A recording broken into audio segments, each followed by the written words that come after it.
The Lord of the Rings je dobija anime. Kako anime? Pa htjelo je negdje ugurat žene u priču. Obzirom da se žene u Gospodaru prstenova pojavljuju ko jebeni političari u Saboru. Dakle, samo za blagdan ili izbore. Sad, što je Gospodar prstenova?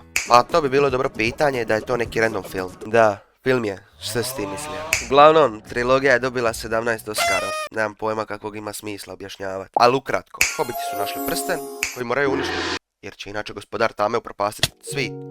Industrija. Da. Dobro, usput bi mogao pobiti sve ostale rase u tom svijetu.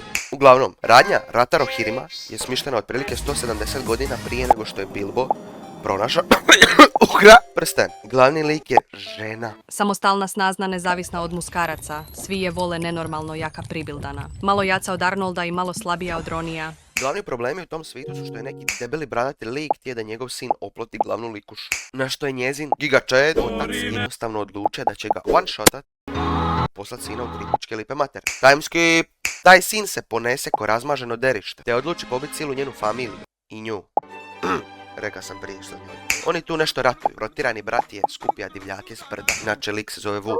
On je iz Republike Srpske, ako se ne varam. Jel tako? Da, oni ratuju. Vuk snajpa jednog burazera, drugog smakne i ostali su još Hera, njen otac Helm. Inače, ne znam zašto se tako zove kad je jak ko Sveti Ilija. Mada, negdje sam pročita da je iz plemena koje mijenja ime i prezime. Se ne varam. Uglavnom, Vuk je stira kralja u planinu. Ubija mu sinove, sad nastupa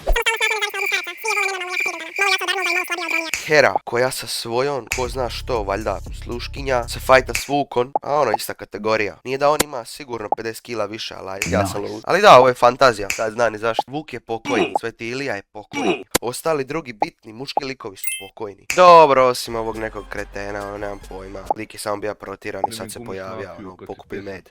Hera, samostalno, okej. Stira, svitu tripičke materne, ode jahat i tu je kraj filma.